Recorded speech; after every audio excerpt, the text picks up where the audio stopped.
یہ اسلام کا کتنا حسین نظام ہے کہ ماہ رمضان شریف رخصت ہوتا ہے اور پھر اللہ تبارک و تعالی ہمیں عید کی خوشیاں عطا کرتا ہے۔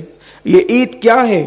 اللہ کے حبیب صلی اللہ علیہ وآلہ وسلم، دیکھیے اس کا نام کچھ اور بھی رکھا جا سکتا تھا، عید کے علاوہ اس کا نام کچھ اور بھی رکھا جا سکتا تھا، اس لیے کہ خوشیوں کو الگ الگ نام دیا جاتا ہے، مسرت ہے، شادمانی ہے، کیف ہے، سرور ہے، لیکن حضور علیہ السلام نے اپنی امت کو عید کا نام عطا کیا، خوشیوں کے دن کو عید کا نام عطا کیا۔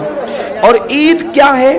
عید کہتے ہیں عید عود کرنے کو، یعنی پلٹنے کو۔ ہم کہتے ہیں نا کہ بخار عود کرایا، یہ چیز پلٹ کر آ گئی، تو جو چیز بار بار پلٹ کر آتی ہے عید کہتے ہیں وہ خوشی جو بار بار پلٹ کر آئے۔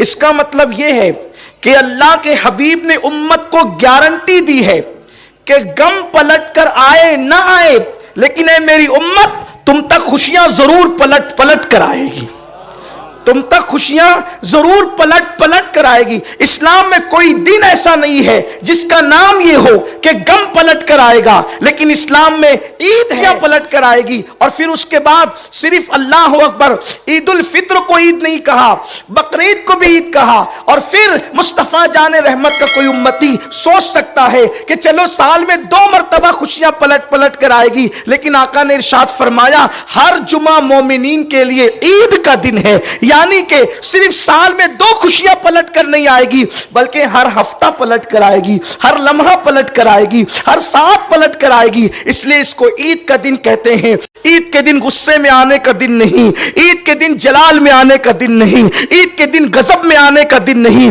یہ خوشیوں کا دن ہے۔ اس دن خوشیاں اس لیے ہے کہ اللہ تعالیٰ خود خوشی کا اظہار کرتا ہے، اور جب خوشی کا اظہار کرتا ہے تو بندوں سے کہتا ہے اے پاپیوں آج تمہارے پاپ نہیں دیکھوں گا، عید کا دن دیا ہے تو اس کے صدقے سارے گناہوں کو بخش دوں گا، سارے گناہوں کی مغفرت کر دوں گا۔ عید کے دن جب عید کی نماز پڑھ کر مسلمان اپنے گھروں کی طرف پلٹتے ہیں تو اللہ اس شان سے عیدی عطا کرتا ہے کہ فرشتوں جا کر اعلان کر دو کہ گناہوں سے ایسے پاک ہو گئے ہیں جیسے ابھی اپنی ماں کے پیٹ سے پیدا ہوئے ہیں، جو مانگیں گے عطا کروں گا، جو مانگیں گے دوں گا۔ اور اس کے بعد فرماتا ہے تمہارے روزے قبول کیے، تمہاری نمازیں قبول کی، تمہاری تراویح قبول کی، تمہاری تسبیح قبول کی۔ بس بات اتنی ہے کہ بندہ اللہ سے امید کرے۔ مجھے ایک بات بہت پسند آتی ہے، ایک مرتبہ یہ ہوا کہ ایک پیغمبر، دیکھو عمل کتنا ہی مختصر ہو، کتنا ہی ٹوٹا پھوٹا ہو، مگر یقین مضبوط ہونا چاہیے اللہ پر۔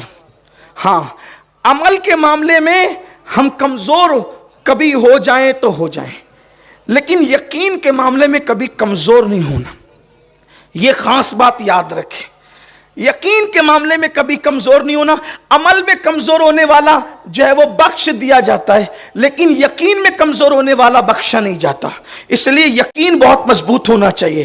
ایک مرتبہ ایسا ہوا کہ ایک بندہ ایک نبی کے پاس آیا، اور آنے کے بعد اس نے اب اس دور کے نبی سے کہا کہ اللہ تبارک و تعالیٰ سے میں نے یہ عرض کیا تھا لیکن جواب نہیں آیا۔